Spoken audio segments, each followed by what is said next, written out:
Hoje vou falar sobre uma profecia que tem causado certo debate entre cristãos e judeus.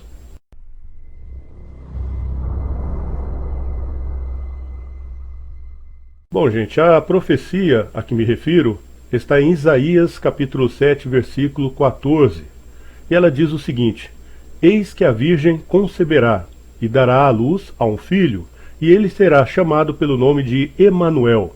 Para nós, cristãos, essa profecia diz respeito ao nascimento do Messias, do Cristo prometido no Antigo Testamento. E essa profecia teria se cumprido com o nascimento virginal de Jesus. Mas, para os judeus, essa profecia não está falando sobre Jesus. Quem será que tem a razão nesse caso? Cristãos ou judeus? Eu vou fazer o seguinte, vou apresentar primeiro a argumentação dos judeus, e depois eu vou apresentar a argumentação dos teólogos cristãos. E aí você compara e vê quem você acha que está com a razão. Beleza? Vamos lá então. Os judeus alegam que Isaías não usou a palavra virgem em sua profecia. Na verdade, Isaías usou a palavra almá, que significa donzela ou jovem. Essa palavra não tem nada a ver com virgem.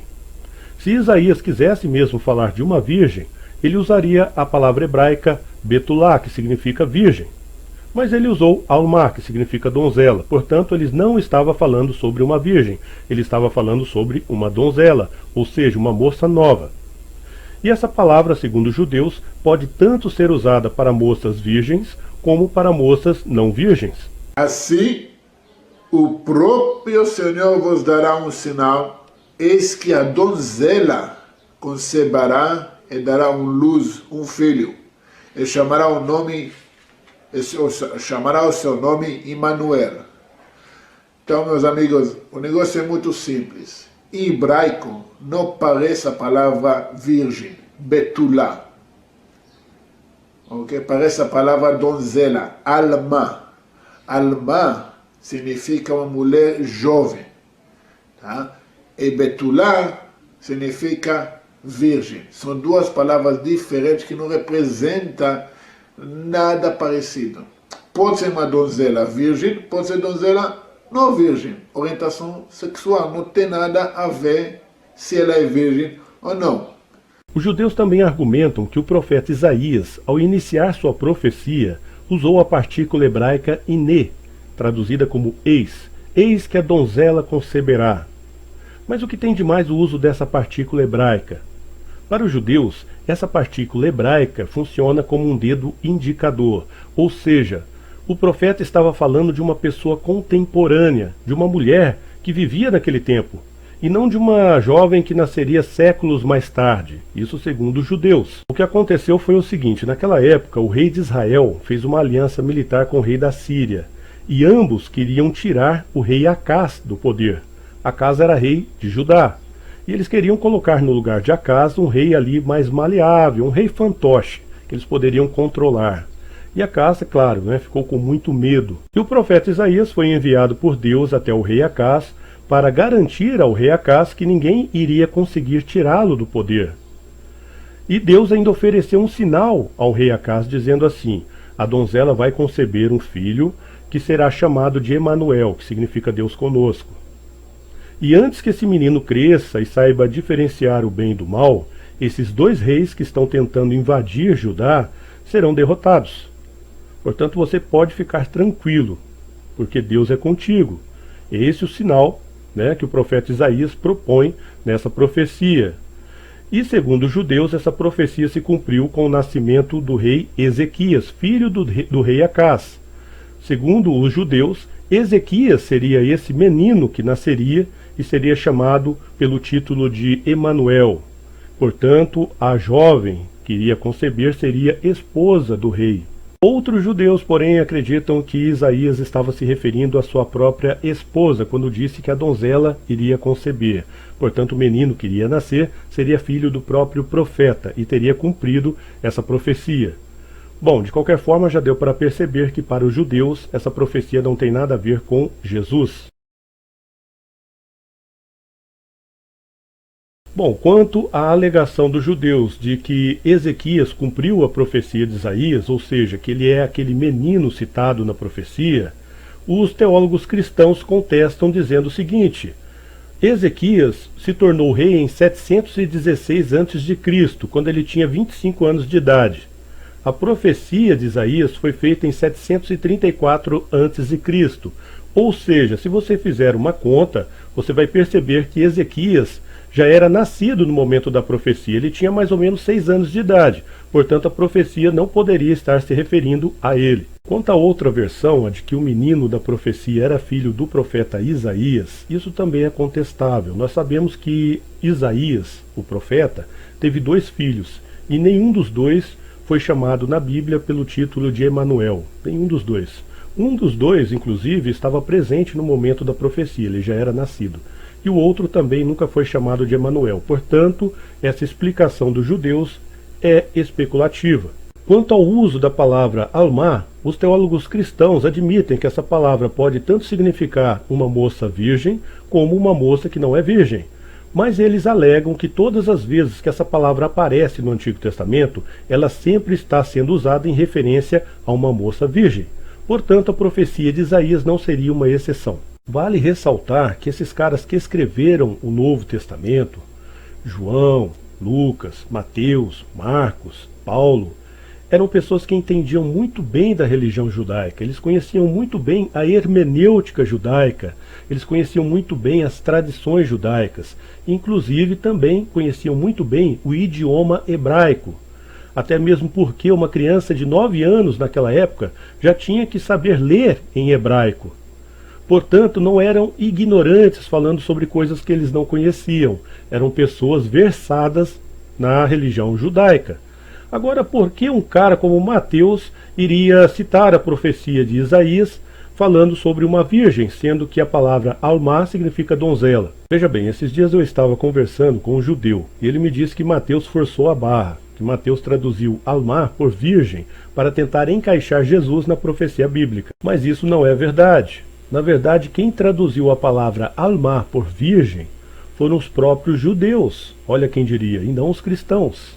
Séculos antes de Jesus nascer, 72 judeus se reuniram e traduziram toda a Bíblia hebraica para o grego. Eram judeus, pessoas que conheciam muito bem o idioma hebraico. E essas pessoas traduziram toda a Bíblia hebraica para o grego. E foram justamente esses judeus quem traduziram a palavra Alma para parternos, que no grego significa virgem. Então não foi Mateus que traduziu de forma errada só para encaixar Jesus na profecia, não. Mateus apenas citou essa tradução que foi feita pelos próprios judeus, chamada Septuaginta. Ok? Foram os próprios judeus que traduziram Alma por virgem. Mateus apenas mencionou essa tradução no livro dele. Ele citou a Septuaginta. Mas se esses judeus que participaram da Septuaginta entendiam tão bem da língua hebraica, por que traduziram Alma por virgem, sendo que os judeus modernos dizem que essa tradução está errada? Será que está errada mesmo?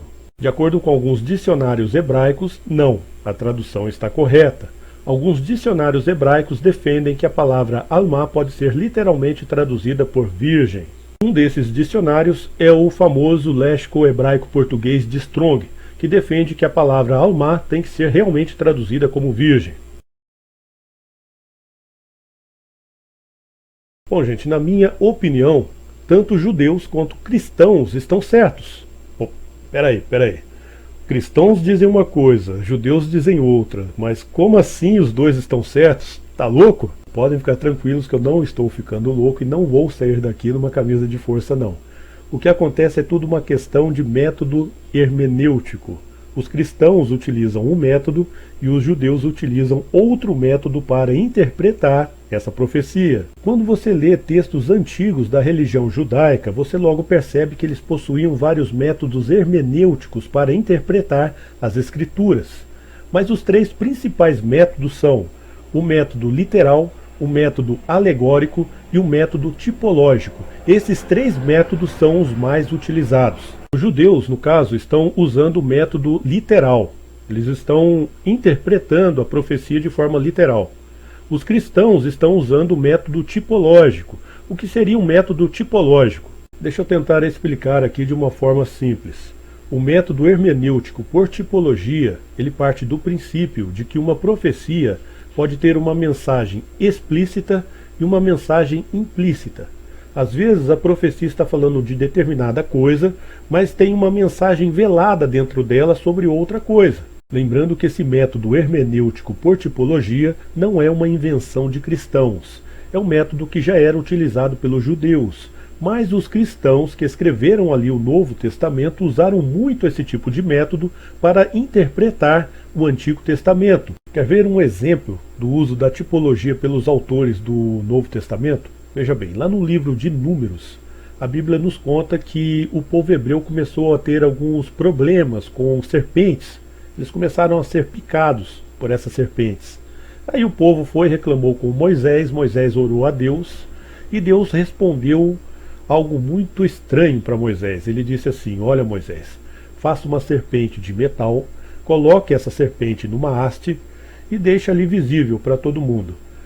Quando acontecer de alguém ser picado por uma serpente, basta a pessoa olhar para aquela serpente de metal e ela será curada. Interessante é que essa ordem que Deus deu a Moisés não parecia fazer o menor sentido ali dentro do contexto do Antigo Testamento.